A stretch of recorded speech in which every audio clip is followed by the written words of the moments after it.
Hi, this is Scott Garibay, and today we're going to talk, excuse me, about Dungeons and Dragons and Beetlejuice. All right, so we're going to look at Beetlejuice from the perspective of a dungeon master, and we're going to talk about getting the correct elements of the story into the narrative, okay?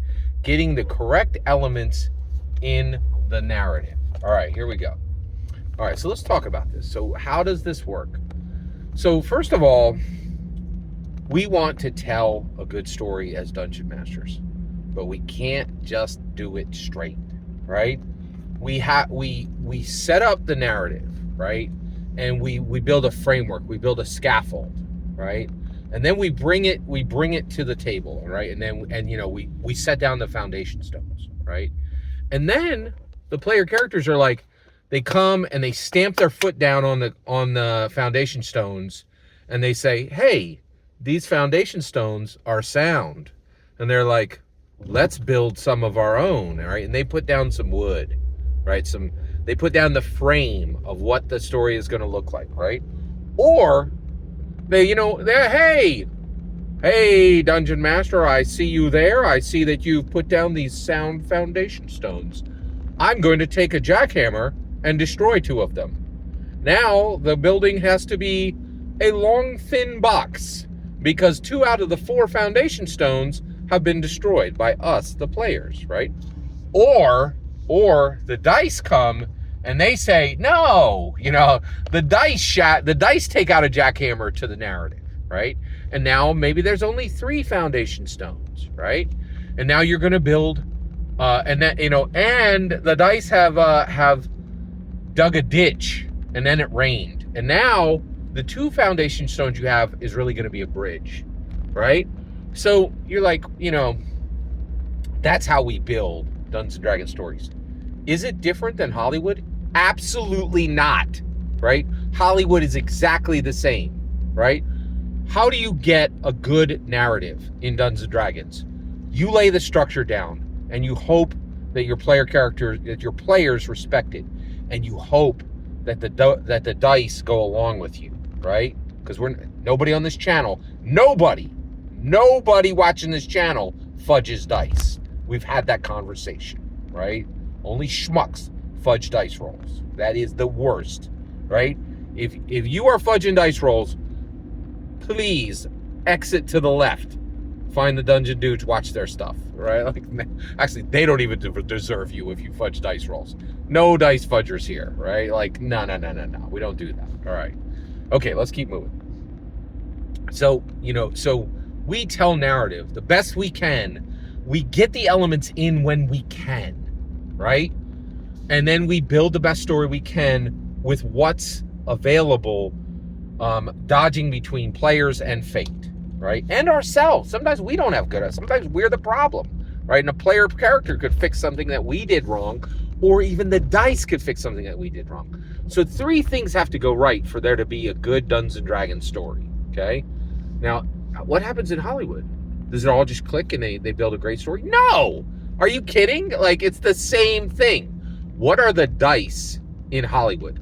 Recreational substances. There you go. Like, who's the guy that just made Megalopolis, right? Like, the best description of that is like, this is like if your buddy who was in college just did a lot of 420 and didn't realize that everything he said was crap, right? Like, so I think it's Francis Ford Coppola. There was like some reviewer was like, this is just a 420 fever dream. Like, this isn't a real movie, right? So the dice in Hollywood half the people in Hollywood are, in my humble opinion, all right, are on some kind of recreational substance, which makes them tell terrible stories, right? And think that their craft is good, right? So you have to get through that. The other thing is, you might be a writer, you might be a director, you might be a producer, right?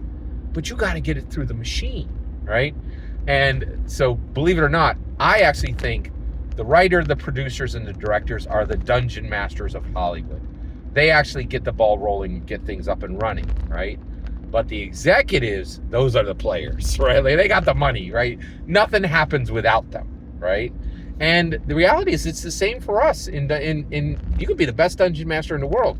You ain't got players. Nothing you do is gonna matter. nothing you do is going to matter, right? So it's very important to understand, that aspect of it, right? So the reality is Hollywood is doing the same thing we're doing. They're trying to get a powerful narrative through this system that has jackhammers, right?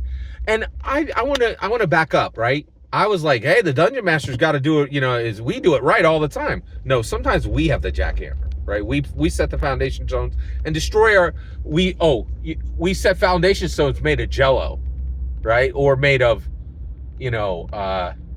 marble, because it looks pretty, right? Not 1 meter granite. Here's 3 inches of pretty marble. Looks great. It's not going to withstand any weight. Sometimes we're the problem, right? And so sometimes we are the problem, not just the dice and not just the players, right? And the analogs in Hollywood are Dungeon Master are the writers, directors, and producers. Oh, and get this, the players in Hollywood are actors and executives, right? Because they both have a lot of power and they both bring something. And then the dice in Hollywood, oh, you know what? I usually don't say this word. It's not just recreational substances. It's all three, baby. Sex, drugs, and rock and roll, right? Because all kinds of nonsense happens in Hollywood. All kinds of nonsense happens in Hollywood. That's your dice, right? That's fate getting in the middle, right? And boy, does it get in the middle, right? So let's talk about Beetlejuice. Okay, so what happened here? Well, first of all, I went to see this movie, 5 out of 5 stars. I absolutely love it. I thought it was absolutely fantastic. I enjoyed every minute of it. I thought it was brilliantly executed. Before it came up, before I went to see it, I saw an interview with Michael Keaton, and he was like, hey, and they were like, hey, last time, this movie came out in 1988, right? So that was 12 years to 2000, and now it's 24 more years. That's 36 years. Why did you take 36 years to make a sequel, right? And he says, well, here's the problem. There wasn't a script. He goes, I've gotten lots of scripts for Beetlejuice, and they're like, hey, you ready to be Beetlejuice again? And he's like, yeah, I want to do, he's like, so Michael Keaton was very honest. He's like, first of all, I don't need Beetlejuice, right? Like, he's like, my career is going great. I can do what I want. I don't need to go back to Beetlejuice. So I was able to say no until the right script came. And we did not get the right script. We got junk script, right? But finally, I got a script that I was like, that's a good story. Let's do it, right? It's time for me to come back, right? And when I heard this story, I was like, you full of crap, man. You just cashed in a $20 million check. Actually, probably didn't get 10 or 20. Probably got 10, maybe between 8 and 12 million, right? But that's a big check, for anybody, right? So I was like, you just doing this for a paycheck, right? I saw the movie. He didn't do this for a paycheck. It was brilliant. And so what was brilliant about Beetlejuice? And by the way, spoilers at this point. Spoilers. If you don't want spoilers, eat out. All right. Okay, here we go. So what was brilliantly done in Beetlejuice? Here we go. You ready? 1, Lydia Dietz was phenomenal. Her character was extremely well used. Jenna Ortega as Astrid Dietz, Lydia Dietz's daughter. And by the way, Lydia Dietz was done by Winona Ryder. Okay. Jenna Ortega played Astrid Dietz, Lydia Dietz's daughter, and Catherine O'Hara played Lydia Dietz's stepmother, right? Delia Dietz, right? Those 3 women, that's 3 cornerstones, right? What was the 4th cornerstone? It wasn't Michael Keaton, right? He wasn't bad in this film. He did great. He did fine. Actually, he did fine, right? This is a Beetlejuice movie that really is about the Dietz girls, right? So, wait a second. If you only had 3 cornerstones, did they build a weird pyramid building? No, they did not. The 4th cornerstone was Jenna Ortega falls in love gets a boyfriend who's dead. He's a ghost. And the reason why Astrid Dietz can see him is because she hit her head on a bicycle, right? And then he is not in love with her. He is tricking her to take his place in the dead world, and he's going to come back to life and continue to murder her because he's a murderer ghost. What? He died. He actually killed his parents, and then his parents killed. He killed his parents, and then went up into the treehouse, and the police came to arrest him, and he fell out of the treehouse and broke his neck and died. Right, so he is a murderer trying to get back to the life world, and Jenna Ortega is tricked into taking his place in the dead world. There's a lot more to it, but it was extremely good, and they got the narrative elements in, right? They got this story past sex, drugs, and rock and roll, past executives and actors, right?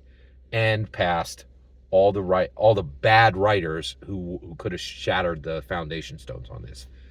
That's what we need to do as Dungeon Masters. We get in there, we run a campaign, we do the best we can to deliver a strong narrative on 4 cornerstones, 4-meter thick, 1 square meter thick granite stones, shoved all the way, dig the hole, shove them into the ground, right?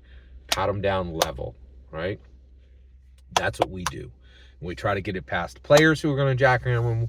We try to get it past dice that are going to jackhammer them, and we build strong narrative. Get your elements in my humble opinion. Every single word you just heard is my humble opinion. The important part's when I hear your humble opinion. When you get in the comments and send your traffic, please consider liking and subscribing, and have a fetch millennium.